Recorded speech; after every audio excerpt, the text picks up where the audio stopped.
From the shadows of doubt to embracing the light. Welcome to the journey. Feel the beat in your soul. From caving in to crushing it.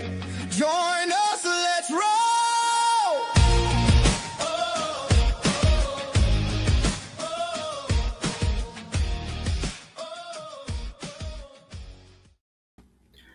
Welcome, everybody. It's great to see you. I'm Drew Duraney, host of From Caving In to Crushing It. Thank you so much for coming on and taking a listen and taking a watch. Today, I'm so excited to have our guest, Tyler Martin. Tyler's backstage, and I'm going to read his bio to you so you'll know what great stuff you're in for, and then we'll call him in. So Tyler Martin is a seasoned law enforcement professional, keynote speaker, author, and media entrepreneur with more than 15 years of distinguished service in the field of law enforcement. His career began with the Hillsborough County Sheriff's Office and the Maine State Police, and later included service with the United States Secret Service. Throughout his career, Tyler has served in a wide range of operational and leadership roles and has collaborated with law enforcement agencies around the world. Drawing on his extensive professional experience, Tyler is deeply committed to humanizing the badge and bringing greater understanding to the profession of law enforcement. Through storytelling, education, and public speaking, he highlights the lived experiences of the men and women who serve, as well as the families and communities impacted by the profession. His work emphasizes authenticity, resilience, accountability, and the human side of service. Tyler Martin is the founder and owner of Street Tales Network, a media platform dedicated to preserving and sharing real stories from law enforcement professionals across the globe. He is the host of Street Tales podcast and the 56 In podcast, where he engages in thoughtful conversations with current and former law enforcement officers, military members, and subject matter experts. Tyler is also the author of Street Tales Volume 1, a compelling collection of firsthand accounts from the front lines of policing. As a keynote speaker, Tyler delivers impactful presentations to conferences, agencies, and organizations nationwide.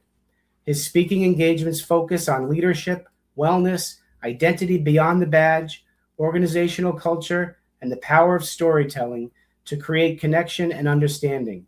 Tyler's message resonates with audiences seeking authenticity, professional growth, and meaningful dialogue. Please welcome our guest, Tyler Martin. How are you, sir? That was a lot. That's all right.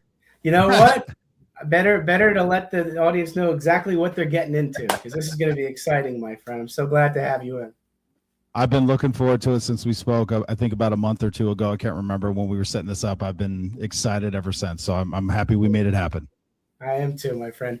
And I always thank the person who introduced me to my guests. So Liz Barkowski, thank you again for introducing me to Tyler Martin. If you didn't make the introduction, we wouldn't be here today. So thank you again.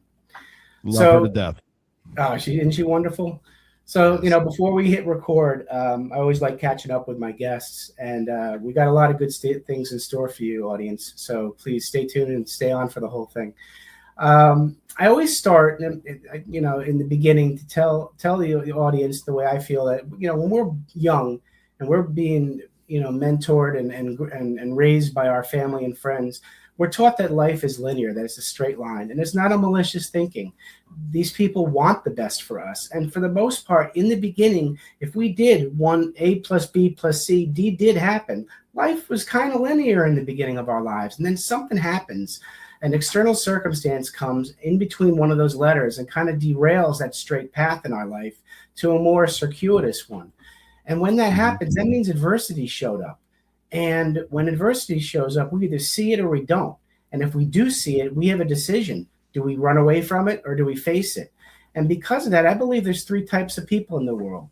There's man and woman number one, who's got a ton of blind spots. They don't even see the adversity, and they're living life based on what they feel other people want them to live. So they're not living their own life. They make no changes, and that's it. And then there's man and woman number two. They see the adversity, yet they see it as a barrier. It's life doing it to them. They can't change anything. It is what it is, and they don't change anything. And man, on their deathbed, they got a ton of regrets.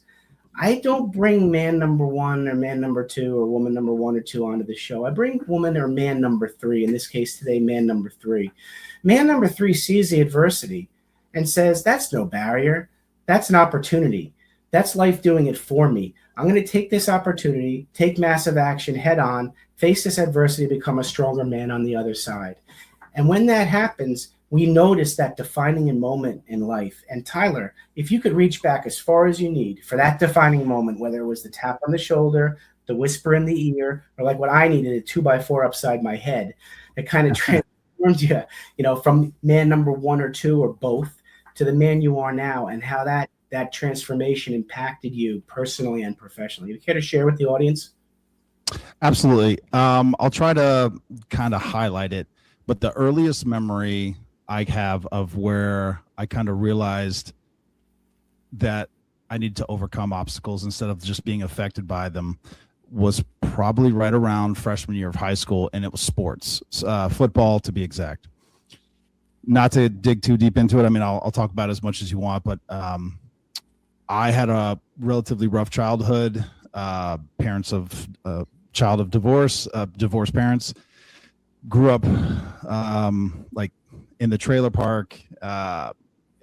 Kids made fun of my clothes because they were all thrift store clothes. So I always felt less than. And I'm not necessarily putting this on my parents. They were doing their best. They were doing their own thing. But just as a child, I always felt kind of like an outsider, less than. I didn't necessarily feel like I had good friends. I was usually the butt of the joke. And then high school, I got into football, and for me, it was like anger and rage. And my coach, John Sprague, love that man, Riverview down in Sarasota. He saw something in me. It's one of those stories. Like, I didn't see it in myself. I was just kind of running around with a not so great crowd, not a lot of ambition, and started playing football. And he was like, you can do something with this. He goes, he actually, man of his word, he goes, if you stick with this for 4 years, I promise you will go to college. And I took the man at his word. He was the first one that kind of made me feel like there was something more to my life. Wow. And I'm not saying it was easy. I mean, that was back in the day for those who played 3-a-days, which I think they are legal now. But drinking from the hose and water was weakness, or needing water was weakness. But so I'm not trying to sit here and say it was easy, and I still messed it up a lot. But that was the first moment I kind of was like, oh, there's something more to me just kind of surviving. And I was, to your point, and it's not like I hit that moment and I've never looked back and didn't have those moments that you described about where you miss the blind spots or you feel like you're a victim. I have felt victimized several times, but that was the first moment I kind of felt like I had a little control, and even though it was going to be hard, I could do something with it. And I did. I did end up going to college, and I played football in college, Tennessee State. Yeah, you went to Tennessee State. Wow. Love that story. And if you don't mind me diving a little deeper into divorce as a child, how old are you when mom and dad divorced? I was 2. 2. My goodness. You talk about formative years. Growing up, how was your relationship with mom and dad during that divorce? I'll try to be careful. They don't like to bring it up too much, but essentially I'll phrase it this way. I would go stay with my mom for a few years and not see my dad, and then my dad would I have a sister, and then he would find us, and then we would go stay with my dad for a few years and not see my mom ever or talk to her. So it was kind of the back and forth thing. Most of my childhood, really, like I said, until right around my freshman year of high school, I ended up staying with my mother, and I finished out high school, and then I went on to college and went on with my life. Wow. Thank you for sharing that. And the reason I ask is because mentorship is so important at a young age.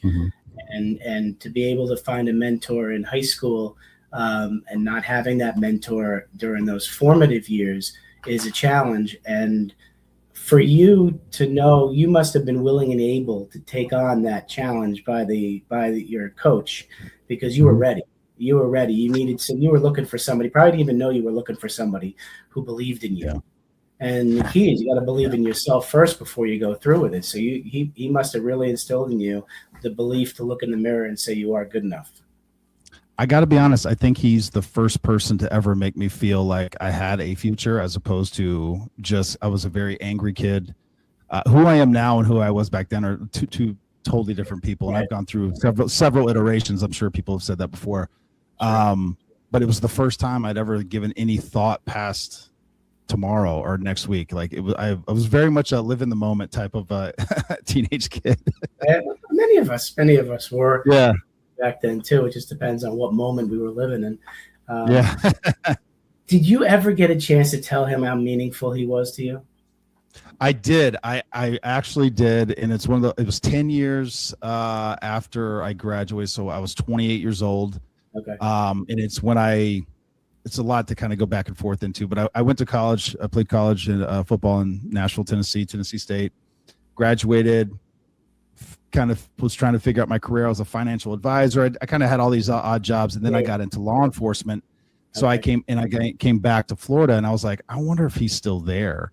And when I went down to the school has also changed. When I went there, it was a bunch of modular trailers, kind of a thing. Now it's like a college campus, 4 stories high. I mean, my graduating class was 1,000 kids, but a very large school. And he was still there. And I said, he was like, Tyler, I never thought I'd see you again. I'm glad to see you. And we talked for a little bit, and I was able to tell him that what an impact he had. And yeah, you'd have to know him, but he was like, well, what'd you expect? I told you. Like, he was like, yeah, I know. A lot of modesty there. Oh yeah. Great to have more of his type of people in high school. Wouldn't that be great? So after jumping around different professions and going into law enforcement, what made you go into law enforcement? So I'll back up just a little bit. Growing up the way I did, I never wanted to experience that again. So in college and all that, my whole thing was business, and I was going to be a millionaire, 30 for 30 or 30 under 30 or whatever it was, millionaire before you're 30. So business, that was my whole thing. Right. And I got into finance and all that. And I was making very good money, but I hated it. I was miserable. And throughout that time period, I got married. I had my son and my daughter, and I was miserable, and I missed the camaraderie. And I'll give you another defining moment. I was like, I'm going to go to the military, because both my parents were in the military. My whole family was, actually, except for me, even my brother and now my son. And it was, my wife at the time was like, not trying to be unsupportive, but was like, hey, if you do that. Also, I saw Hillsborough County, the sheriff's office is also hiring. And I can't explain to you that people who knew me growing up, the fact that I went into law enforcement, it was never even a thought in their head that I would ever go that direction. Right. And basically I got in, I was recruiting and interviewing, and I was like, I kind of like the camaraderie is, I think, what I kind of missed. Right. And that kind of set the tone for the rest of my life at 28 years old. Wow. So you did listen to your wife and did the sheriff's office. I did. Did you ever go into the military? I never did. No, it's something I'm struggling with, not having too much regret. It just wasn't in the cards for me.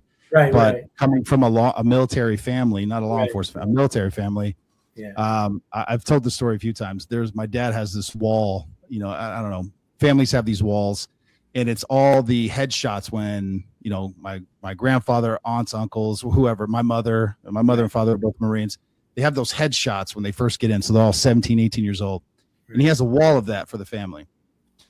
I'm on a shelf on the wall, but I'm not on the wall. And I'm like, Dad, I was a sheriff, and then I was a trooper, and I went to the Secret Service. I was like, he's like, what branch of the military is that? I was like, all right, fair enough. So that's kind of the family I came from. Right. Okay. So to say I regret it, I was like, I wish I would have done it, but I'm okay with my career choice so far. Yeah, I mean, you know what, you went your way. I mean, you think about it. If you could have been the blind spot guy, for right, sure. And just followed along in the military, and it wouldn't have been you, and you may have realized it halfway in, and you're where you needed to be. And how long did you stay in the sheriff county? So I was there for 6 years, and then again, a lot of my decisions for the last 20 years have been based around what I felt was best for my children. Right. And so Florida became, my son was in kindergarten. He started asking me what fentanyl was and stuff like that. It had made it into the school system, and I was like, we got to get out. We got to get out of here. Yep. Yeah. So we packed up and moved to Maine, where I became a Maine State Trooper. And I will say I'm very happy with that move. I was very happy being a trooper, but the cut and pay was a little hard. So that's actually what led me to then seek federal and go to the federal side, because the Bushes are up in Maine every year. So I got to know the guys. Okay. And that's kind of how I transitioned into the Secret Service. Yes. Wow. All right. So let's I don't know what you're able to say about being in the Secret Service, but the transition from trooper to Secret Service, how was that transition? How was it, the impact on the family?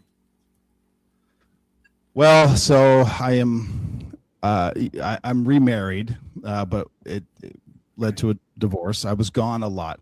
Okay. What I'll say about the transition is this: they didn't lie to me, but I didn't understand it. So one of the things they said is like, look, you're going to travel a lot. And then for me, I'd never been outside the United States prior to working for the Secret Service. And I was like, that's amazing. I've always wanted to travel. I wanted to do those things, but they don't travel the way everyone else travels, where you kind of plan a trip, you have time. No, it's like Wednesday night, they call you. Thursday, hey, you're going to go to Japan. You'll be there for 2 weeks, and then you might bounce to Germany. And then when you come back, you'll be back for a few days, and you might go to LA or New York. Like it's a lot. It's a lot. So that part was a lot, and that put a strain on the family household. Wow. So yeah, there are a lot of things that impact families that lead to divorce, and it could be anything, and usually we don't see it coming. And we don't see it coming. So yeah, I don't want to jump ahead, but that was one of those things where I was like so focused, and I was making, again, you're never going to be rich being in law enforcement, but I was finally comfortable. And for me, I've talked about this before on other shows, but somebody's like, when did you feel, or have you ever felt like you were wealthy? And I can remember after being in the Secret Service for a few years, one of the newer guys were like, hey, I think we got paid this Friday, or whatever, some innocuous statement like that. And I realized I wasn't like hyper focused, like, oh my God, I need this paycheck, otherwise these bills are going to bounce. I was in a level of comfort where I didn't have to worry about it. Okay. All right. It was a weird moment, but it stands out in my head. Well, yeah. Well, it stands out because it was a moment that it took somebody to mention something to trigger the thought that, hey, I'm in a good place. How did the kids handle Dad being away for so long?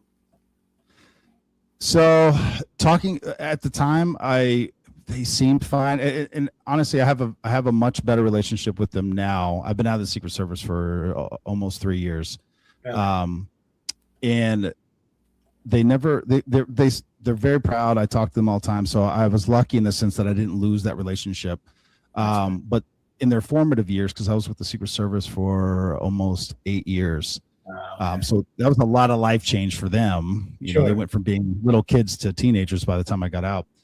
They were always so proud. They were so excited. They loved talking about what Dad did, because I had wild stories about where I was or what I was doing, and I always brought them stuff. But they were like, yeah, you weren't around, you weren't home. Right. Yeah. And so when they had a problem, they didn't want to talk to me about it, because they're like, well, what are you going to do? You're not here. And if we tell you, you're going to be gone in a few days anyway. Wow. So there's a lot of stuff I didn't know. Absolutely. And did that impact your decision to leave the Secret Service at some point? Okay. Tell us how you went from believing you were in the right place to saying, it's time to go. And how was that transition back to quote unquote civilian life? It was my son's senior year of high school, and I was on the detail at the time. So I was living in DC by that time, and I only saw him 3 times. It wasn't from lack of effort or trying. It was just the way they say it, needs of the service, needs of the mission, whatever it is. I just couldn't get there. And that's, for me, was like, I can't do this anymore. And I heavily began to try to get out as soon as I could. And unfortunately, he did graduate and then shipped off to the Marines before I could get out. Oh boy. Okay. So he followed. But I will say, with my daughter's senior year, I've been able to see her 2 or 3 times a month. Like, it's much different. We go on vacations together, like all these things. My son has a little he feels a little bit like, hey, what the hell? I got gypped. But he got on the wall though. Yes, he did. He is on the wall. He is on the wall. And he's loving it. How is he doing in the Marines now? Is he stationed somewhere local, or is he far away? He's over in Japan, and so he's doing well. So he's thriving in that environment. He loves it. Nobody's more surprised than I am that he became a Marine. If you would have known him when he was 14, 15, 16, nothing could have prepared me to assume that he was going to be a Marine. But he actually changed his whole life to go into the Marines. He started working out. He did all these things. He changed his whole physical, mental development. But unfortunately, he is going through it because half his bases, they're what the U.S. has going on in the Middle East. So he's, there's a lot going on. All right. Okay. Well, wish him luck and prayers. Yeah. And what's your daughter do? Well, she's graduating high school coming up. Right. Yep. And you're going to be there. Yes, I am. Absolutely. And she's going to college, and like life just seems brighter. I don't know how to explain it. I love it. So, okay. So this is good. This is good. So you transitioned out of the United States the Secret Service, and now you're living really the life you want to live. And yes, you start now. Tell me what did you decide to do? Because you could have gone back to financial advisor or planning. You could have gone back to a lot of different things. You could have gone back to law enforcement. What did you decide to do, and how did you make that decision? Well, let me say this. I still work. I gotta be. They don't like it when I talk about what I do. I still work as a special agent, but I'm an inspector general. I'll just leave it at that. There's a bunch of them. So I still work, but it's not anything like it was. It's very much 9 to 5, Monday through Friday, holidays off. They encourage you to take leave. It's very different than any law enforcement agency I've ever worked for. Period. But what that did is it gave me space, and now I had all this free time, which is funny. I still work 40 hours a week, but I felt like I had more free time because it wasn't 80 to 100 hours a week, and I could sleep. And I have always talked to anybody who would listen, including my children, who are some of my biggest supporters. Matter of fact, my son is the one that made the intro and outro music for my podcast. All right. Yeah, he's one. But I've always wanted to do podcasting, and mostly not podcasting, but I wanted to share stories about law enforcement because my kids, they know their dad, they hear me, and then they hear their friends trying to talk, especially with, defund the police. There's been a lot of negativity that's going on towards law enforcement, and they're like, it's not true. And like my dad, and like, they know, so they had this feeling. Of course. So I wanted to be able to try to capture some of those stories, but also it originally started off as me just wanting to kind of tell stories and explain to my kids why I was gone most of their life and what I was doing instead of being there. Right. That did not go well because I'm very bad at talking to myself. So that's when I brought on some co-hosts to help me. And then we started this interviewing, and it's kind of grown from there. And then the other part is I've always wanted to write a book. And so anyway, I just had all this time and space to do it. So it's like, I was like, I'm going to go for it. And I'm not saying it's easy, but I'm just like, I'm here. I have this time. I'm going to go do it. Good for you. Good for you. So let's start. So the first did you do the book, start on the book first? No, it was the podcast first, right? Yes. Yeah. Podcast first. Tell us how it went from, you couldn't interview yourself. So you brought the co-host. Because I don't want to do that either. I like bringing people on. Yeah. Do you remember your first guest? My first guest was, yes, actually it was it was a wild one. My first guest was actually my old college football buddy. And this is what I mean. This is where the shows just kind of turned into something else. Right. Monte Duncan. He doesn't mind. He lives in Atlanta, but we were college football players, and we lived together in the summer. Like, we were very close that way. But then I graduated, and I hadn't talked to him in 15 years, almost, maybe a little bit longer. It's been a while. And I just thought it was life. Well, I didn't know this. There's a lot of backstory, so I'm not, if you want to listen to the show, it's a great episode, but he had gone back into selling dope and gotten caught and got arrested, and his whole life changed. And I was like, oh, well, that's why I didn't hear from you for so long. There you go. But but that started a thought in my head, because we talked through his life, his childhood, how he grew up, because he grew up in a rough area in Atlanta. And then even though he went to college and had all this stuff, he just kind of fell back into those same area because he moved back home. Right. But now I've been told that people don't like to phrase it as rock bottom, but he hit kind of his rock bottom, and now he's on the redemption side. And he's been working full time with the school district. He's gotten promoted. He's a supervisor. So he's on this upward arc, and it's such a phenomenal story. And I just, talking to him and almost like catching up and reminiscing, I was like, I want to do this more. Whatever this is, I want to do this. So I've been trying to capture that in every interview I do. That's wonderful. That's wonderful. Yeah. So then you also have a second podcast. How is that different from the first? Tell us about that. So 56 is 56 is a code that we use in Hillsborough County, Florida. It's when two deputies want to link up, and they'll usually park their car opposite directions so the driver's sides are facing each other. Yeah. And it literally just encompasses, it's just when you want to catch up. You talk about casework, you could talk about life, you could talk about your relationships. I mean, we talk, it's with one of my best friends in the whole world, BJ. And we started our law enforcement career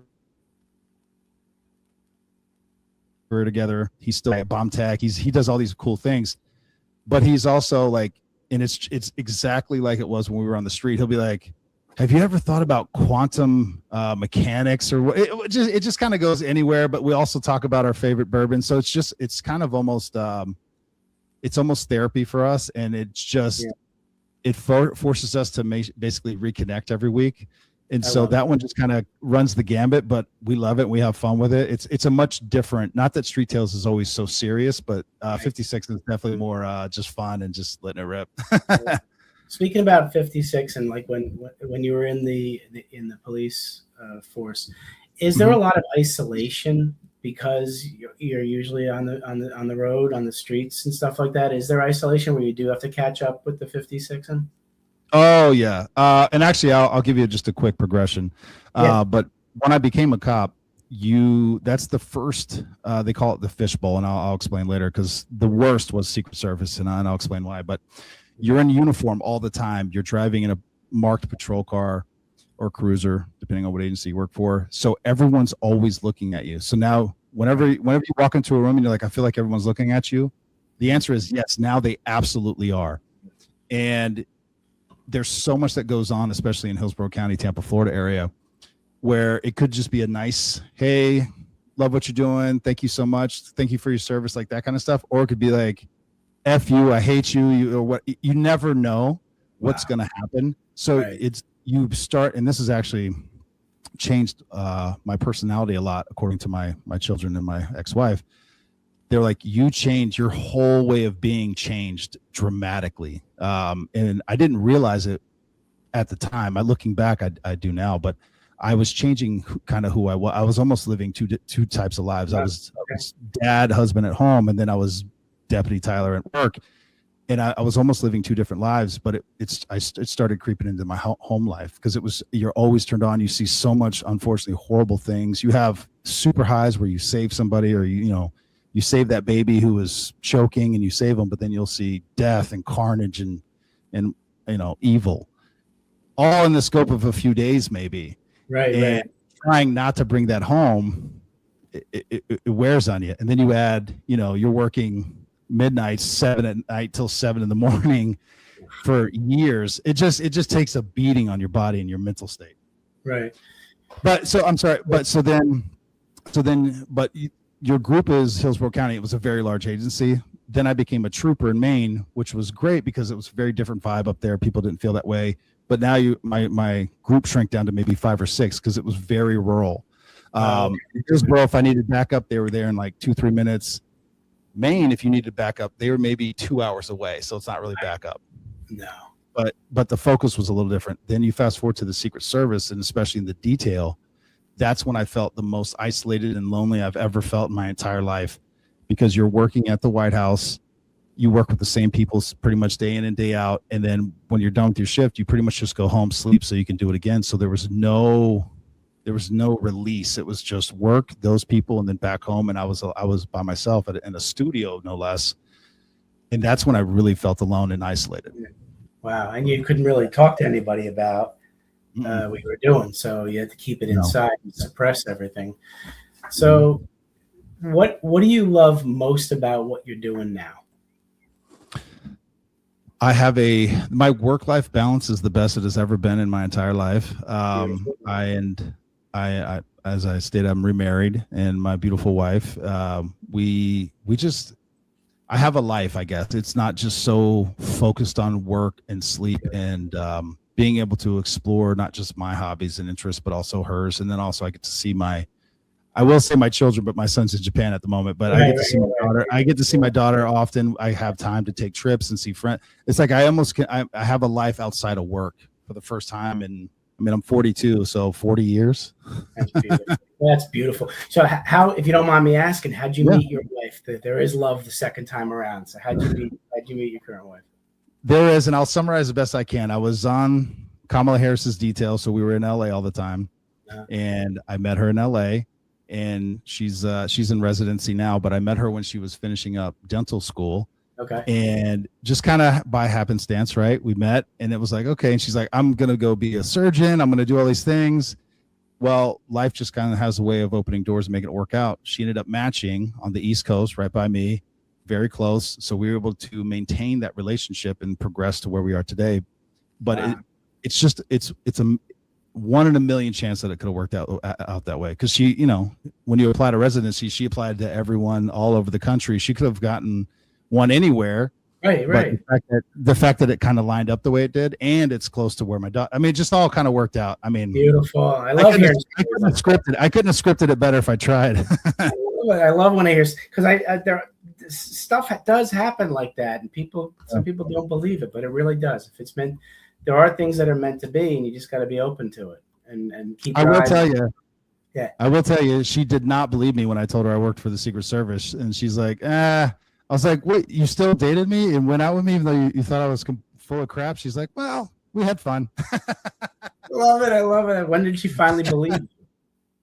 When she actually came with me to a trip in Germany. And she's like, oh, I was like, you came all the way out here and you still didn't really believe me? She's like, well, I do now.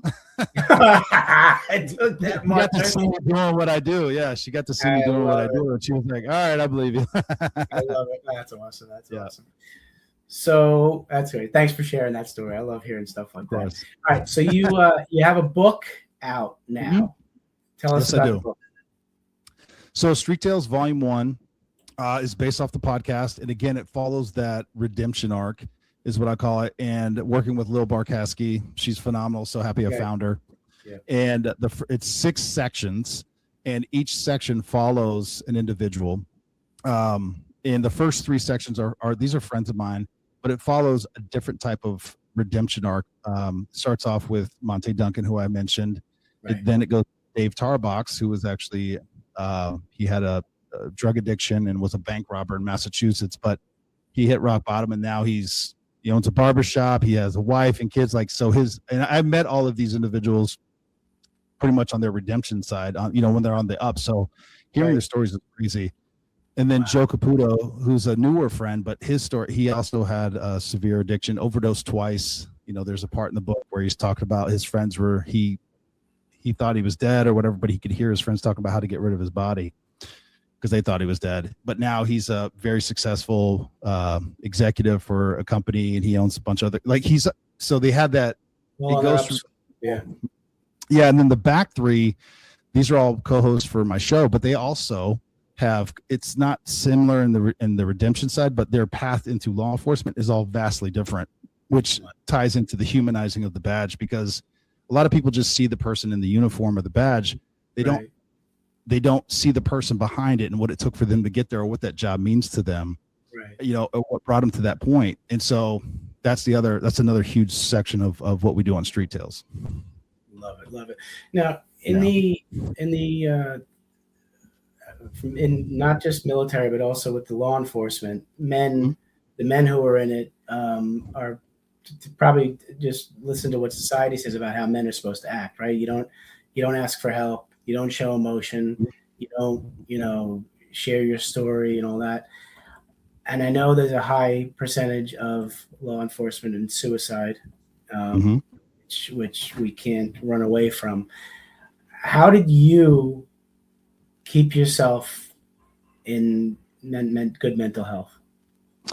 So I kind of touched on it when I was with Hillsborough County. I was not in a good mental state, and unfortunately, I didn't realize it at the time. But I've also been very lucky and very blessed with my support around me, and I again, kind of that coaching, being part of a team. So I have a tendency to listen to mentors. Right.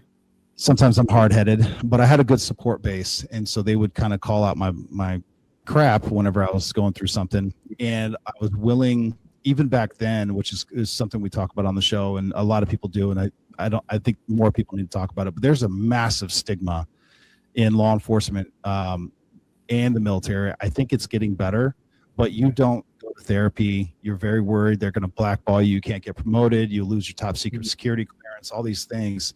So people are not even willing or even open to the idea of seeking help, whether it's therapy or medication or anything. But again, it's kind of because of my kids. I was like, I don't care if it costs me my career. I need to have a relationship with my children. So that to me, driving force. And whenever I felt like I was losing that relationship with my kids, I was like, this is unacceptable for me. So I didn't give a crap. Come hell or high water, I was going to I need to figure out what's wrong with me. Because I'm like, I'm crushing it at work. I'm doing everything I'm supposed to do. But my relationship with my now ex-wife and my children was just deteriorating at a rapid pace. Right. And so I was like, something's wrong. And so I sought help. So I'm grateful you sought help. Good for you. Now, usually when we're in our head thinking of how bad it can be if I go for help, hearing all the stories that you get, what was the response and reaction? Was it very different from what you thought it'd be? So I don't know. I can only surmise, and I'm not a big conspiracy guy, but I will say I started therapy when I was at Hillsborough County, and maybe a month or two after I started that, I started getting written up. I started getting passed up for things. I don't know if the two correlate. Here I am thinking I'm doing better, and again, people can read into that whatever they want. He must have been doing something else, but I started feeling like I was being pushed out. Which then didn't hurt because I was planning on going to Maine anyway, where I became a trooper. Right. I will say when I became a trooper and I got out of that situation I was in Hillsborough, I was in a much better mental state. And then that carried over for many years until I went to DC and was on the detail. Then I started therapy again. And now I've just maintained it just as a way, as a course of my life. I'm just going to maintain that relationship. But I don't know how to, I'm not trying to. No, you answered it well. No, hey, look, things happen for a reason. And, there's a silver lining in everything, in every situation. And you are where you are now because you took care of yourself. And that's what's important, because if you don't take care of yourself, Tyler, your kids are going to suffer. And you did the right thing. And look where you are now. And just the fact that you're going to be able to go to your daughter's graduation, high school graduation, is huge. And moving forward, every decision you make is going to be to make sure that you're going to be there with your kids. Yes. Or go to Japan. Either way, I plan on doing that. I plan on doing that soon, hopefully. Are you? When you go there, since you were there for the Secret Service, you guys. I know how big Japan is, but would you be able? Is he kind of in the area where you were when you had to detail out there? Oh yeah. He's. I was able to give him like, you need to go here. You need to try this. He's like, how do you know all these things? And I even still know a few people that are there. That have anyway. So. That's what I'm saying. I utilize my time in the Secret Service well. I maintain contacts, and that's some of that ties into the show where I've had heads of other foreign law enforcement agencies come on. But I try to expose that. But yeah, my son's all the time like, he calls it you have so much aura. That's for the kids out there. I was like, I don't know what that means, but I'll take it. I love it. That is a compliment. So. I'll tell you, Tyler, the audience has certainly captured the essence of Tyler Martin, and they're going to want to get in touch with you. So, folks, Best way to get in touch with Tyler is go to streettailsnetwork.com. The website will show you everything you need to know about Tyler and the ability to get in touch with him. Anything else you want to share with the audience that we missed? Two big things. One, Street Tales and 56 were the two starters for the Street Tales network. We've now added I'm Trying to Have a Conversation with You. It's a long title. I told Mo, she's one of my co-hosts. She does it with her sister, and it's her and her sister, so two women, and they just, again, it's almost like 56, but me and BJ are both cops, so it kind of goes that way. Mo, who's one of my main co-hosts on Street Tales, right? She had a very long career in law enforcement, undercover, negotiator, all that stuff. Her sister is not that at all. She, I always say she's the civilian in the family. I love it. And so hearing them go back and forth, but they started about a month or two ago. So I'm very excited about that. They're doing very well. It's very exciting. And then two other projects I'm working on. We're going to start production on a docu-series based off the book. It'll be on streaming services. And then I'm coming out with book number 2 in the fall, which is completely different than Street Tales Volume 1. It's based on the life of Sergeant Major Dave Devaney, who did 34 years in the Marine Corps and was a scout sniper. And again, for those in the military, Sergeant Major, he was an E9, and he basically gave me his life's work. He's like, I think there's something here if you could help me. And so I'm working with him to turn it into a book. Oh, beautiful. Beautiful. That's going to be nice. That's going to be beautiful. Yeah. Gosh, you must be proud that he believed in you enough to give his life's work to you. I'm very honored. And I'm reading it. I'm like, this is amazing. He was one of those. They tell you this when you start your career, especially in law enforcement military. You should journal and you should, try to remember what you're doing. He did that. Wow. Yes, and so he had like 800,000 words, which for anybody who's written a book, that's a lot of words. That's a lot of words. Yeah. So trying to pick out, because how do you tell somebody like, hey, we don't need that part? What's more important than the next? Right. So I'm curating it, is I guess the best way I should phrase that. Yeah, I see a movie script in the future too, man. Maybe his could be. He is an amazing man, and it's one of those fun projects I'm excited to work on. Oh, that is awesome. That's wonderful. Yeah. I could talk to you forever, man. Definitely, I want the audience to pick up your Volume 1 book. And when is the second? Is it considered Volume 2, even though it's very different? No, this one's gonna be different. Yeah, I do hope I will be. I'm limiting myself to one book a year, which is great for me. Like if I could live my life just writing books and doing podcasts, but this was one of those things where he asked me and I promised him I'd do it. So I'm like, that's my focus, and it'll be out. Yeah, okay. Yeah, it'll be out in the fall, and then next year we'll start talking about Street Tales Volume 2. All right, because I'm ready to promote you. Thank you. I appreciate it. Yeah. All right. So before we wrap up, I have 2 final questions I want to ask you. Mm-hmm. All right. The first one is I want to give you the opportunity. You're sitting down with 7 to 10-year-old Tyler, and you want to give him advice about life. What are you going to tell him? 7 to 10-year-old Tyler, if I could go back, I would tell him life gets better, and somehow try to be like,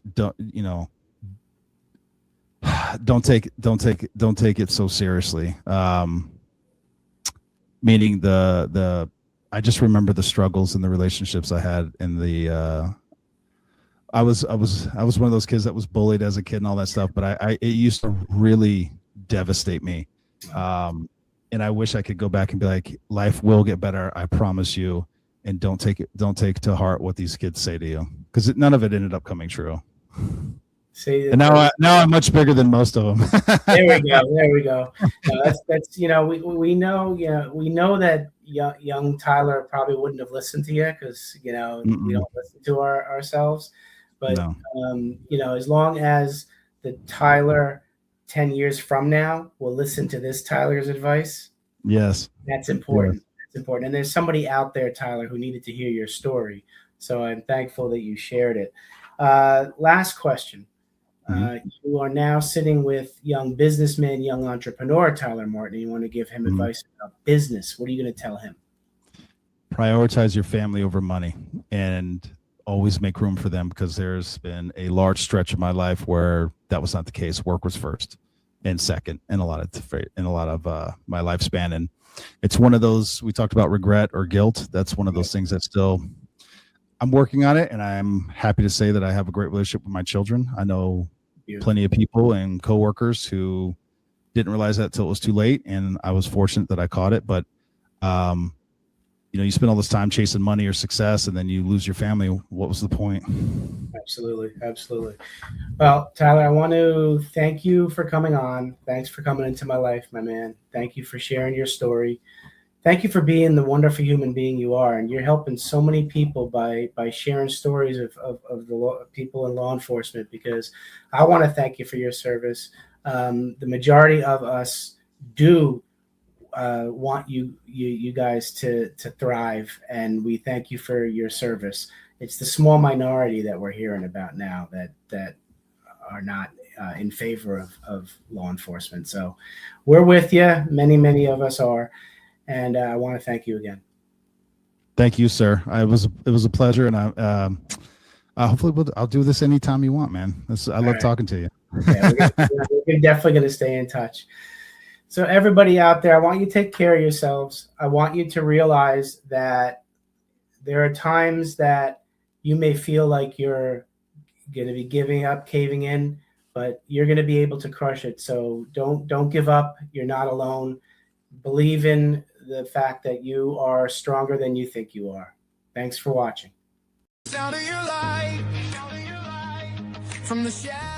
Thanks so much for listening. If you enjoyed the episode, please subscribe and give us a review to help others find it.